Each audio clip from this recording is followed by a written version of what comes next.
Hello everyone, welcome to JCC English. आज हम देखेंगे चैप्टर नंबर नेक्स्ट, जिसका नाम है द ट्रीज। लिखा गया है एंड्रीने रिच के द्वारा ये लिखा गया है, जो है अगला चैप्टर पोयम द ट्रीज। तो इसमें कह रहा कि can there be a forest without trees, क्या बिना पेड़ों के एक जंगल हो सकता है? क्या बिना पेड़ों के जंगल रह सकता है? ऐसा तो संभव है नहीं। Where are the trees in this poem, इस कविता में जो ट्री हैं, जो पेड़ हैं, वह कहाँ पे हैं, उनको कहाँ बताई गई है। एंड वेयर डू दे गो, और वे कहाँ जाते हैं। मतलब इस पोएम में आप देखेंगे कि जो ट्रीज हैं वे कहाँ पे हैं और वे कहाँ जाते हैं। ठीक है, तो बेसिकली ये पोएम जो है एक छोटा सा पोएम है जो पेड़ों के गति के बारे में, मूवमेंट के बारे में दर्शाता है, जो इनिशियली कहाँ पे हैं, घर के अंदर है, और वह अब जंगल में अपनी आज़ादी को जंगल में खोज रहे हैं, जंगल की ओर जा रहे हैं। वही महिलाओं के लिए भी बात करता है कि महिलाएं जो पहले घर में हुआ करती थी, वह महिलाएं अब बाहर निकल रही हैं और बाहर क्षेत्रों में काम कर रही हैं। तो चलिए हम line by line, stanza by अपने पोएम को देखते हैं, रीड करते हैं पहले स्टेंजा को। देखिए, पहले हम वर्ड मीनिंग को देख लें। इनसाइड मतलब होता है कि अंदर, मूविंग मतलब खिसक रहे हैं, इंसेक्ट मतलब कीट यानी कीड़े, हाइड में छिपाना, और शैडो मतलब छाया। अब चलिए स्टेंजा को देखते हैं। The tree inside are moving out into the forest, the forest that was empty all these days, where no bird could sit, no insect hide, no sun bury its feet in shadow, the forest that was empty all these nights will be full of tree by morning।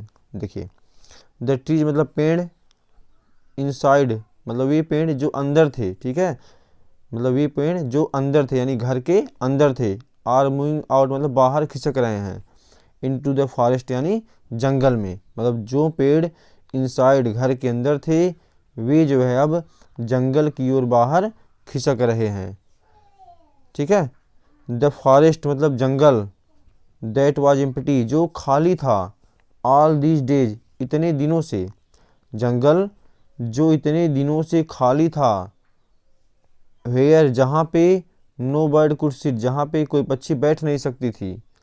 मतलब जब जंगल ही नहीं रहेगा, वृक्ष ही नहीं रहेगी, तो पक्षी या कहाँ से बैठेंगे। ठीक है, तो वही कहा कि जंगल जो इतने दिनों से क्या था, एम्प्टी था, खाली था, जहाँ पे कोई भी पक्षी बैठ नहीं सकता था। नो इंसेक्ट हाइड, और कोई इंसेक्ट मतलब कोई कीट या कीड़ा, हाइड मतलब छिप नहीं सकता था। मतलब जब पेड़ ही नहीं रहेगा तो कीड़े कहाँ पे छिपेंगे। और वही कह रहा कि नो सन बरी इट्स फीट इन शैडो, कोई सूर्य जो है अपने पैरों को छाया में छिपा नहीं सकता है। बरी मतलब यहाँ पे दफनाना या छिपाना। जैसे मान लिए पेड़ होते हैं तो सूर्य जब निकलता है तो उसकी किरणें जो है उसकी छाया में छिप जाती हैं, और कुछ किरणें नीचे आती हैं, कुछ में छिप जाती हैं। तो ये कह रहा कि कोई सूर्य जो है अपने पैरों के या अपने किरणों के को जो है छाया में छिपा नहीं सकता है। ठीक है, the forest that was empty, क्या the forest that was empty जंगल जो क्या था, खाली था, ऑल दीज नाइट्स इतनी रातों से, इतनी रातों से जो जंगल क्या था, खाली था, विल बी फुल भर जाएगा, ऑफ ट्रीज मतलब पेड़ों से, बाय मॉर्निंग मतलब सुबह तक, सुबह तक पेड़ों से भर जाएगा। चलिए फिर से देख लेते हैं, आपको समझ में आ गया होगा।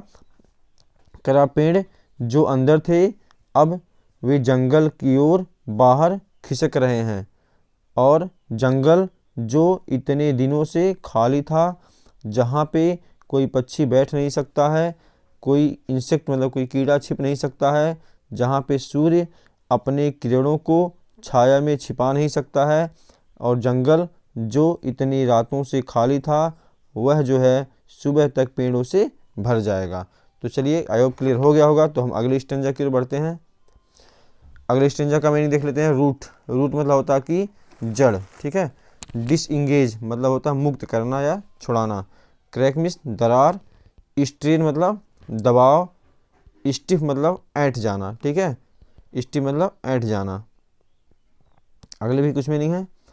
एक्जर्सन मतलब होता है प्रयास, एक्जर्सन मतलब प्रयास, क्रैम्पेड मतलब होता है तंग, सफलिंग मतलब घसीटते हुए, ठीक है, घसीटते हुए, रगड़ खाते हुए, पेशेंट मतलब मरीज, और डेज्ड मतलब भौचक्का। तो चलिए दूसरे स्टेंजा को हम देखते हैं। अब ये कह रहा कि जब जो पेड़ हैं वह जंगल, घर से जंगल की ओर जा रही हैं, तो उन्हें क्या क्या काम करना है या वह क्या काम कर रही हैं।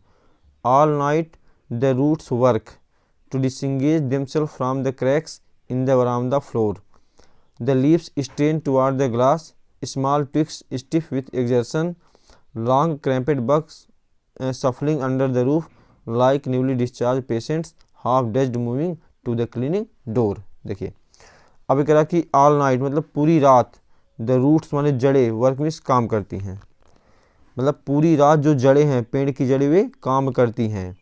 कौन क्या करने के लिए?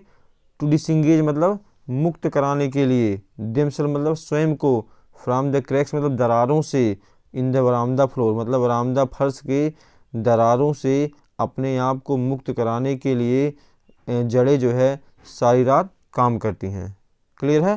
देखिए all night the root work, पूरी रात जो है जड़ें काम करती हैं, वरामदा फ्लोर के, वरामदा फर्श के क्रैक दरारों से अपने आप को डिसंगेज मतलब मुक्त कराने के लिए, स्वयं को मुक्त कराने के लिए जड़ें जो है सारी रात क्या कर रही हैं? काम कर रही हैं। ठीक है, तो ये जड़ों के लिए हो गया ये 3 लाइन। उसके आगे है द लीव्स मतलब जो पत्तियां हैं, ठीक है, स्ट्रेन मतलब दबाव डाल रही हैं, टुवार्ड द ग्लास मतलब शीशे की तरफ, मतलब पत्तियां जो है वह शीशे की ओर दबाव डालती हैं, मतलब शीशे की ओर बढ़ रही हैं, वह शीशे की ओर दबाव डाल रही हैं। ये लीव्स हो गया। उसके बाद दिया है स्मॉल ट्विग्स मतलब जो छोटी छोटी टहनियाँ हैं, ठीक है, स्टफ मतलब ऐंठ गई हैं, विथ एक्सर्शन मतलब प्रयास से, मतलब छोटी टहनियाँ जो है अधिक प्रयास से वह ऐंठ गई हैं। और लॉन्ग क्रैम्पेड बग मतलब जो लंबी, क्रैम्पेड मतलब तंग, बग मतलब शाखाएं, लंबी तंग शाखाएं सफलिंग कर रही हैं मतलब रगड़ रही हैं, अंडर द रूफ यानी छत के नीचे, मतलब लंबी तंग शाखाएं छत के नीचे या छत से रगड़ रही हैं, जैसे लाइक न्यूली डिस्चार्ज पेशेंट, जैसे मानो कि एक नया जो है डिस्चार्ज मतलब छूटा हुआ पेशेंट हो, मरीज हो, मतलब एक नया छूटा हुआ मरीज हो, हाफ डेड मतलब आधा भौचक्का, मूविंग मतलब चलता हो, टू द क्लिनिक डोर मतलब क्लिनिक के दरवाजे तक। फिर से देखिए नहीं समझ में आया? कहा कि लंबी जो तंग शाखाएं हैं, ठीक है, छत के नीचे सफलिंग कर रही हैं मतलब रगड़ रही हैं। किस तरह रगड़ रही हैं? मानो कि एक नया छुट्टी लिया हुआ मरीज हो, मानो कि एक नया छुट्टी लिया हुआ मरीज हो जो क्लिनिक के दरवाजे से दरवाजे तक मतलब क्लिनिक के दरवाजे तक जो है आधे भौचक्के जाता है, मतलब अभी भी जो छुट्टी ली हुई मरीज है जो भौचक्का रहता है, पूरी वह अच्छे से स्वस्थ नहीं रहता और वह दरवाजे तक जाता है, उसी प्रकार से ये तंग शाखाएं हैं वे छत के नीचे जो है सफल कर रही हैं मतलब रगड़ रही हैं। फिर से देख लीजिए, सारी रात जो रूट मतलब जड़ें काम करती हैं, क्या करने के लिए? वरामदा फ्लोर में के दरारों से स्वयं को मुक्त कराने के लिए। क्लियर है? पत्तियां, लीव्स मतलब पत्तियां, स्ट्रेन मतलब दबाव डालती हैं, ठीक है, टुवार्ड द ग्लास शीशे की ओर दबाव डालती हैं। और जो छोटी टहनियां हैं एक्सर्शन मतलब प्रयास के कारण क्या गई हैं? स्टिफ हो गई हैं मतलब ऐंठ गई हैं। और लंबी तंग शाखाएं छत के नीचे या छत से सफल कर रही हैं मतलब रगड़ रही हैं। और इस किस तरह से रगड़ रही हैं? मानो कि एक नया जो है छूटा हुआ, छुट्टी लिया हुआ मरीज हो जो भौचक्के में क्लिनिक के दरवाजे तक जाता है। ठीक है, आई होप कि क्लियर हो गया होगा। चलिए हम अगले स्टेंजा की ओर देखते हैं। स्कैर्सली मतलब मुश्किल से ही, मेंशन मतलब चर्चा करना, डिपार्चर मतलब होता है प्रस्थान, स्मेल मतलब महक, और लाइकन मतलब होता है काई। तो ये आपका अगला पैसेज है, अगला स्टेंजा है। चलिए इसको देखते हैं। अगले स्टेंजा में ये हमारा अगला स्टेंजा है। तो देखिए, I sit inside, doors open to the veranda, writing long letters in which I scarcely mention the departure of the forest from the house, the night is fresh, the whole moon shines in a sky still open, the smell of leaves and lichen still reaches like a voice into the rooms. चलिए अब ये कवित्री जो ने reach है वो करी I miss मैं, seat मतलब बैठी हूँ, बैठती हूँ, इनसाइड मतलब अंदर। कभी कहते हैं कि मैं अंदर बैठी हूँ, डोर्स ओपन दरवाजे खुले हैं, टू द वरामदा मतलब वरामदा के दरवाजे खुले हैं, वरामदा की ओर, ठीक है, वरामदा की ओर दरवाजे खुले हैं, मतलब मैं बैठी हूँ, ठीक है, मैं अंदर बैठी हूँ और जो दरवाजे हैं वरामदा की ओर खुले हैं, ठीक है। राइटिंग लॉन्ग लेटर्स, और क्या कर रहा हूँ, लंबे लंबे पत्र लिख रही हूँ, ठीक है, राइटिंग लिख रही हूँ, लॉन्ग लेटर्स मतलब लंबे लंबे पत्र लिख रही हूँ, ठीक है, क्लियर है। देखिए कवित्री कहती है कि मैं अंदर बैठी हुई हूँ और वरामदे की ओर के दरवाजे खुले हुए हैं और मैं क्या कर रही हूँ, लंबे लंबे पत्र लिख रही हूँ। इन विच मतलब जिसमें, मतलब उस पत्र में जिसमें, आई मतलब मैंने, स्केर्सली मतलब मुश्किल से ही, मेंशन किया मतलब जिक्र किया है, द डिपार्चर मतलब प्रस्थान का, ऑफ द फॉरेस्ट मतलब जंगल के, फ्रॉम द हाउस यानी घर से, जिसमें मैंने बहुत मुश्किल से ही घर से जंगल के प्रस्थान का जिक्र किया है या चर्चा किया है, ठीक है।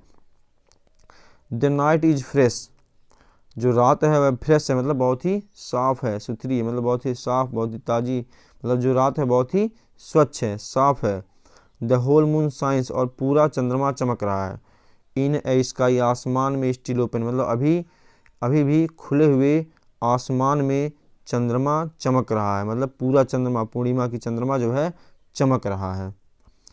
द स्मेल मतलब सुगंध, ठीक है, द स्मेल मतलब सुगंध, ऑफ लीव्स मतलब पत्तियों की, एंड लाइकन मतलब और काई, जो शैवाल लग जाते हैं, ठीक है, काई की, स्टिल रीचेज अभी भी पहुंच रही है, मतलब जो पत्तियों की और काई की जो महक है वह अभी भी पहुंचती है, लाइक ए वॉइस एक आवाज़ के जैसे, इंटर द रूम्स मतलब कमरों में, मतलब एक आवाज़ के जैसे, एक आवाज़ की भांति जो है पत्तियां और काई की महक जो है कमरों तक पहुंच रही है। आई होप क्लियर हुआ होगा। देखिए फिर से, मैं अंदर बैठी हुई हूँ और वरामदा की ओर के दरवाजे खुले हैं, लंबे लंबे पत्र लिख रही हूँ, जिसमें मैंने मुश्किल से ही घर से जंगल के प्रस्थान का जिक्र या चर्चा करती हूँ।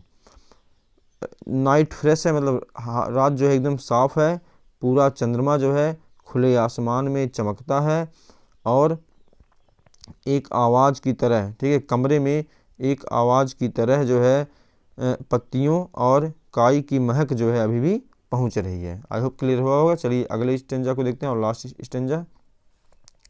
विस्पर्स मतलब कानाफूसी, साइलेंट मतलब शांत, स्टम्बलिंग मतलब लड़खड़ाते हुए, ब्रोकन मतलब टूटा हुआ है, क्राउन मिस ताज। चलिए फिर इसको देखते हैं।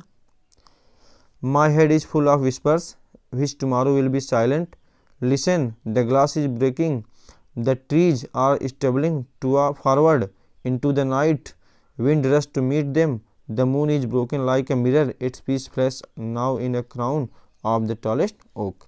चलिए अब कवित्री के लिए, माई हेड मतलब मेरा सिर जो है, फुल ऑफ भरा हुआ है, विस्पर्स मतलब फुसफुसाहटों से, तो कवित्री कह रही है कि मेरा सिर जो है फुसफुसाहटों से भरा हुआ है, विच मतलब जो, टुमारो कल, विल बी साइलेंट कल जो है शांत हो जाएगा, मतलब मेरा सिर जो है फुसफुसाहटों से भरा हुआ है जो कल शांत हो जाएगा। उसके आगे लिसन सुनो देखो, द ग्लास मतलब जो शीशा है, इज ब्रेकिंग मतलब टूट रहा है, देखो शीशे टूट रहे हैं या शीशा टूट रहा है। द ट्रीज मतलब पेड़, और स्टेबलिंग मतलब लड़खड़ा रहे हैं, फॉरवर्ड मतलब आगे, मतलब पेड़ जो है लड़खड़ाते हुए आगे बढ़ रहे हैं, इनटू द नाइट यानी रात में, और रात में पेड़ जो है लड़खड़ाते हुए आगे बढ़ रहे हैं। विंड्स मतलब हवा, रस मतलब दौड़ रही है, तो मीट मतलब मिलने के लिए, दे मिस उनसे, और हवा जो है उनसे मिलने के लिए तेजी से दौड़ रही है मतलब बह रही है, तेजी से चल रही है हवा, ठीक है। उसका क्या करा कि द मून चंद्रमा जो है इज ब्रोकन मतलब टूट रहा है, लाइक ए मिरर शीशे के जैसे, मतलब चंद्रमा शीशे के जैसे टूटा हुआ प्रतीत हो रहा है। इट्स पीस उसके टुकड़े, फ्लैश मतलब चमक रहे हैं, नाउ मिस अब, इन द क्राउन मतलब ताज के जैसे, ऑन द टॉलेस्ट ओक मतलब सबसे बड़े या सबसे लंबे ओक के पेड़ मतलब बलूत के पेड़ में ताज के जैसे या ताज में चमक रहे हैं। क्लियर। फिर से देखिए, मेरा सिर जो है फुसफुसाहटों से भरा हुआ है जो कल क्या हो जाएगा, साइलेंट हो जाएगा यानी शांत हो जाएगा। सुनो, शीशे टूट रहे हैं, और पेड़ जो है आगे लड़खड़ाते हुए आगे बढ़ रहे हैं। कब? इनटू द नाइट, रात में। और हवा उनसे मिलने के लिए तेज़ी से चल रही है। चंद्रमा जो है शीशे के समान टूटा हुआ प्रतीत हो रहा है और इसके टुकड़े जो है सबसे लंबे बलूत के पेड़ में ताज के जैसे चमक रहे हैं। आई होप कि आपको यह पोएम क्लियर हो गया होगा। तो मिलेंगे हम आपसे और अगले पोएम में। इसी तरह से आप बने रहिए हमारे साथ में। हम यूपी बोर्ड के सारे सिलेबस को कवर करेंगे। Thanks for watching.